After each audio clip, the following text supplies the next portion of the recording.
और आप सबकी तरफ से और पूरे रोहतक वासियों की तरफ से हम देशवासियों को भी आज ये शुभकामनाएं देते हैं। स्वतंत्रता दिवस हमारे देश के लिए एक मील का पत्थर बने, हमारा देश स्वर्णिम भविष्य की तरफ आगे बढ़े, ऐसी हमारी मनोकामनाएं हैं। देश पूरी दुनिया में चमकते हुए सितारे की तरह हिंदुस्तान आगे बढ़ता जाए, देश दुनिया की सबसे संपन्न सबसे खुशहाल हमारा देश बने दुनिया में। यही हमारी हम सबकी यही हमारा सबकी इच्छा है, ये सब हमारी कामना है, यही लक्ष्य है, यही हम ईश्वर से आज इस दिवस पे प्रार्थना करते हैं। और मैं ये भी थोड़ी सी बात क्लियर कर दूं कि आप लोग शायद ये सोच रहे होंगे कि मैंने चश्मे क्यों लगा रखे हैं, क्योंकि मैं चश्मे तो मेरा लगाने का कभी मेरी रुचि नहीं रहती, थोड़ी सी आँख दुखली आ रही है, बाकी कोई बात नहीं।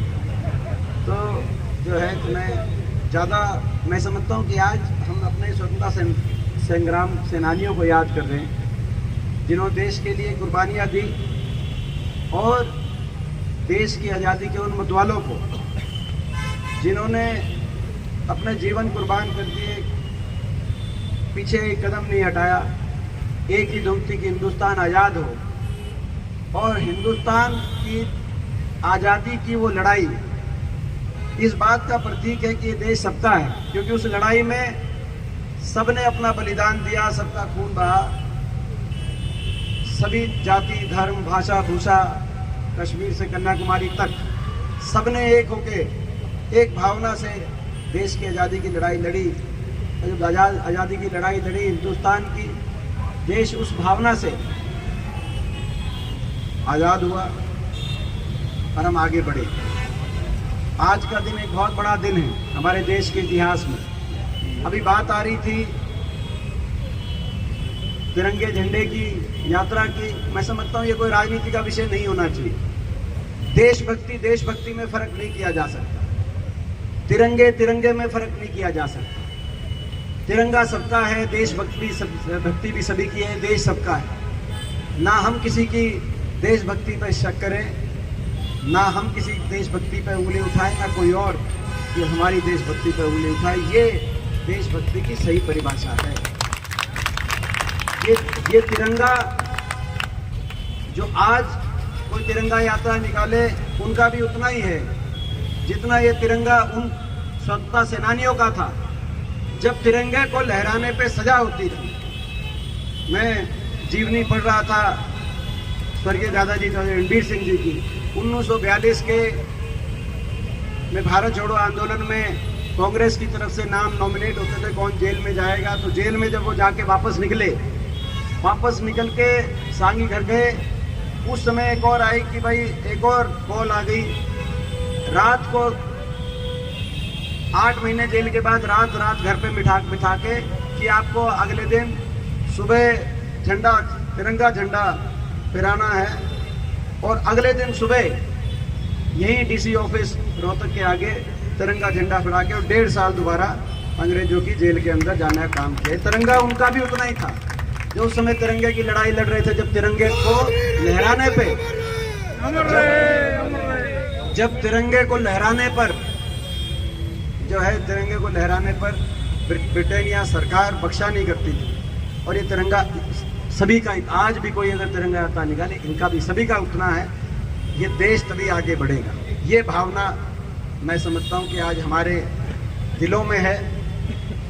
ये सही बात है और अमृतकाल अच्छी बात है, अमृतकाल होना चाहिए, लेकिन अमृतकाल में हिंदुस्तान में विष नहीं होना चाहिए, अमृत होना चाहिए। ये हम कहना चाहते हैं।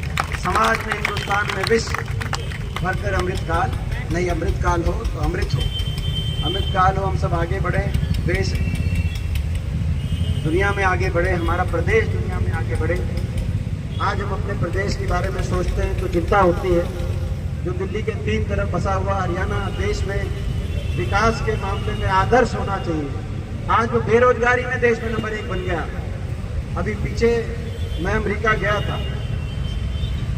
अमेरिका में जब मैं पढ़ने गया था और उस समय मैंने 4-5 साल अमेरिका में काम किया, पढ़ा, मैं MBA करी उसके बाद।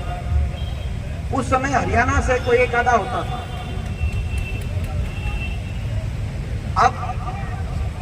इस वर्ष राहुल जी का भी वहाँ कार्यक्रम था, अमेरिका गए, वहाँ पर ये बताया गया केवल इस साल इस कैलेंडर ईयर में 15,000 बच्चे हरियाणा से, अलग अलग गांव से, और ज़्यादातर कोई टेढ़े रास्ते से, कोई डंकी के रास्ते से, कोई हिंदी के रास्ते से, क्योंकि हरियाणा में बेरोजगारी नहीं होगी कि उनको घर बार बेच के बाहर जाने की तरफ उनको अपना भविष्य यहाँ पे नहीं दिख रहा। 15,000 इस साल। एक गांव से, एक अहर पुराना गांव पानीपत में, एक गांव से 125 बच्चे एक साथ मिले मुझे न्यूयॉर्क में। ये स्थिति है, ये देश हित में नहीं हो सकता। आज हम देश हित की बात करें तो ऐसी स्थिति यहाँ पर पैदा कर दी जाए कि बेरोजगारी में देश में नंबर 1, दिल्ली के 3 तरफ बचा हरियाणा हो जाए, हमारे नौजवान बाहर ये सोचने लगे कोई नशे की तरफ, अपराध की तरफ, बेरोजगारी की तरफ, उनका भविष्य चला जाए, ये नहीं हो सकता। तो आज हम संकल्प लेते हैं कि हरियाणा में विकास का पहिया फिर घूमे, फिर हरियाणा बड़े बड़े उद्योग लगे, फिर हरियाणा के अंदर चाहे प्राइवेट के अंदर रोजगार के अवसर हो, चाहे सरकारी क्षेत्र में जो रोजगार के अवसर जो उन्होंने समाप्त कर दिए, आज हरियाणा के नौजवान को दोबारा अच्छा भविष्य मिले।